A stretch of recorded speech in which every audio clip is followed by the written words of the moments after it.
adik-adik, gimana kabarnya? Kita kembali lagi di ibadah online sekolah minggu. Nah adik-adik, seperti biasa sebelum kita mulai, yuk kita semuanya berdoa ya. Kita liput tangannya, tutup matanya.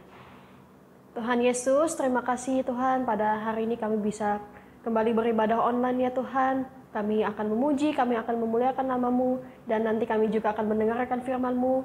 Tuhan yang berkati kami ya Tuhan, berkati guru sekolah minggu kami, agar ibadah sekolah minggu online ini Tuhan, biar semuanya Engkau yang memberkati dan menyertainya ya Tuhan.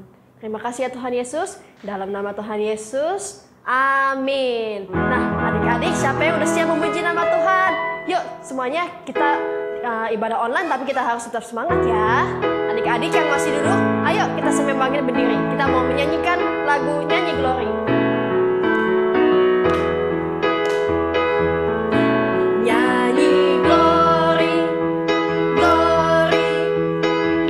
bagi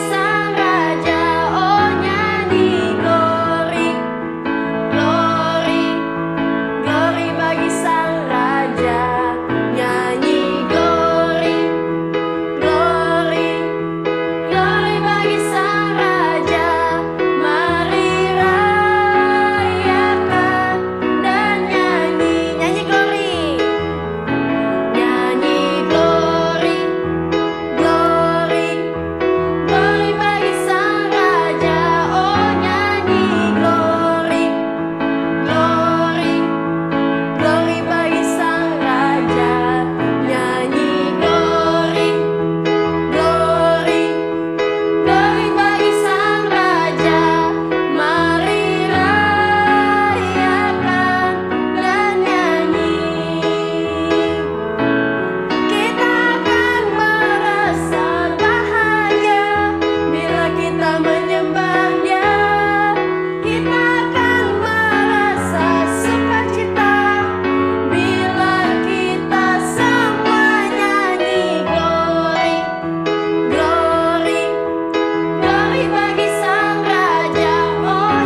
mengasihi kita. Nah, kita sekarang akan menyembah Tuhan. Kita mau bilang sama Tuhan kalau Tuhan Yesus itu baik banget untuk kita.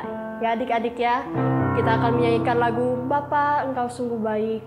Kita nyanyikan dengan hati yang sungguh-sungguh ya adik-adik ya. Semuanya kita fokus kepada Tuhan.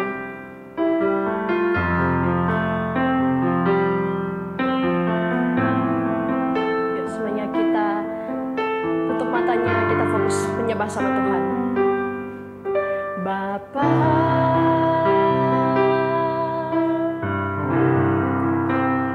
Engkau sungguh baik,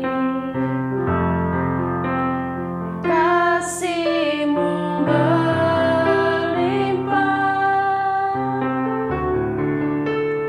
di hidupku. Mari kita katakan Bapa,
Kami mau mengucap syukur kepadamu ya Tuhan, karena Engkau begitu baik kepada kami ya Tuhan Yesus. Kasih setiamu dan rahmatmu tak pernah berkesudahan dalam hidup kami ya Tuhan Yesus. Terima kasih Tuhan atas anugerah-Mu, atas kasih-Mu yang telah Engkau limpahkan kepada kami ya Tuhan. Sebentar lagi kami akan mendengarkan firman-Mu. Kami berdoa biar firman yang kami dengar bisa bertumbuh dalam hati dan kehidupan kami ya Tuhan. Terima kasih ya Tuhan Yesus, Tuhan yang urapi setiap kami, Tuhan yang urapi guru sekolah minggu kami ya Tuhan. Dan kami mau menyerahkan firman ini ke dalam tangan-Mu, di dalam nama Tuhan Yesus. Amin. Oke adik-adik, selamat mendengarkan firman Tuhan ya. Shalom adik-adik, gimana kabarnya? Semoga semuanya tetap sehat ya. Adik-adik siap mendengarkan firman Tuhan? Kalau misalkan adik-adik siap, kita berdoa dulu, oke? Tuhan Yesus, terima kasih Tuhan, Kau sungguh baik dan sangat baik ya Tuhan. Saat ini kami mau mendengarkan firman Tuhan, Kau berkati firman ini, biarlah kami bisa mendengarkan dengan baik, biarlah firman ini juga bisa menjadi benih di dalam hati kami ya Tuhan, dan tumbuh dan berbuah ya Tuhan. Terima kasih Tuhan, hanya di dalam nama Tuhan Yesus, haleluya, amin. Oke adik-adik, hari ini kakak akan bercerita. Sebelumnya kakak akan kasih ayatnya dulu ya adik-adik ya. Firman Tuhan hari ini diambil dari Kisah Para Rasul 9 ayat 1 sampai 31. Oke, kakak ulang, Kisah Para Rasul 9 ayat 1 sampai 31. Adik-adik bisa membacanya di rumah sendiri adik-adik ya. Nah, adik-adik, kakak akan bercerita tentang seseorang yang diceritakan di Kisah Para Rasul 9 ini adik-adik ya.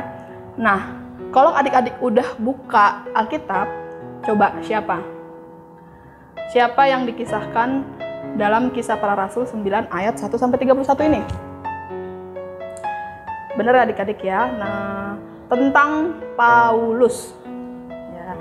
Nah, Paulus ini sebelumnya ya adik-adik ya, sebelumnya itu dia bernama dipanggilnya itu Saulus, tapi setelah dia bertobat kepada Tuhan ya dipanggilnya Paulus ya adik-adik ya. Nah, Paulus ini sebelum dia percaya kepada Tuhan Yesus, dia itu orang yang sangat membenci pengikut-pengikut Kristus atau orang-orang Kristen ya adik-adik ya. Nah, saking bencinya dia itu bahkan menangkap dan memenjarakan orang-orang Kristen adik-adik ya. Setiap dia ketemu orang Kristen, dia pasti tangkap terus begitu dipenjara adik-adik ya. Nah, suatu hari Paulus ini mendengar kabar bahwa ada banyak pengikut Tuhan Yesus di kota Damsyik. Nah, karena dia sangat benci orang Kristen, dia akhirnya meminta surat kuasa dari pemimpin agama agar dia bisa menangkap orang-orang Kristen di kota Damsyik ya adik-adik ya.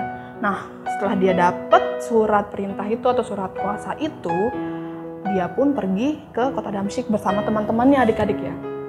Nah, ketika dia lagi jalan gitu ya, bareng iring-iringan sama teman-temannya, dan udah mau sampai ke kota itu, tiba-tiba ada cahaya yang sangat terang dari langit. Dia sama teman-temannya tuh tersungkur, rebah gitu ya. Ya tahu adik-adik ya. Nah, Paulus dan teman-temannya tuh merasa kesilauan dan dia tersungkur gitu. Mereka pun rebah ke tanah gitu ya adik-adik ya. Kemudian mereka mendengar suara dan berkata, "Saulus, Saulus, mengapakah engkau menganiaya aku?" Ya adik-adik, itu adalah suara Tuhan ya adik-adik ya. Suara Tuhan yang dari langit, dari cahaya itu keluar dan dia bilang, "Saulus, Saulus, mengapakah engkau menganiaya aku?" Mendengar suara itu Paulus bertanya, "Siapakah engkau Tuhan?" Lalu suara itu menjawab, "Akulah Yesus yang kau aniaya itu." Nah, setelah mendengar itu Paulus menjadi percaya adik-adik ya sama Tuhan Yesus, sehingga akhirnya dia bersedia mengikut perintahnya Tuhan Yesus gitu ya untuk pergi ke kota Damsyik. Tapi saat tadinya dia kan rebahan gitu adik-adik ya di tanah. Tapi ketika dia bangun untuk jalan lagi, Paulus tuh sadar kalau dia tuh nggak bisa ngelihat, dia tuh tiba-tiba buta adik-adik ya. Sampai Paulus ini minta teman-temannya untuk tuntun dia ke kota Damsyik gitu ya. Tuhan perintahkan dia untuk pergi ke kota Damsyik dan pergi ke rumah Yudas gitu ya. Dan Paulus disuruh tinggal di situ adik-adik. Nah, setelah berada di kota Damsyik, Paulus berpuasa selama 3 hari. Kemudian Tuhan berfirman kepada hambanya yang bernama Ananias adik-adik ya. Nah,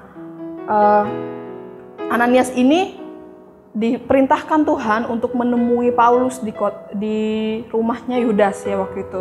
Nah, tapi Ananias tuh sebenarnya takut adik-adik. Kenapa? Karena dia sudah mendengar berita kabar gitu ya adik-adik ya, bahwa Paulus ini adalah orang yang sangat membenci orang-orang Kristen gitu, dan dia awalnya merasa takut. Tapi karena dia taat sama Tuhan, Ananias ini akhirnya pergi ke rumah Yudas untuk berdoa ya adik-adik ya, untuk berdoa untuk si Paulus ini. Nah, terus akhirnya setelah Tuhan bilang Paulus itu udah bertobat gitu ya adik-adik.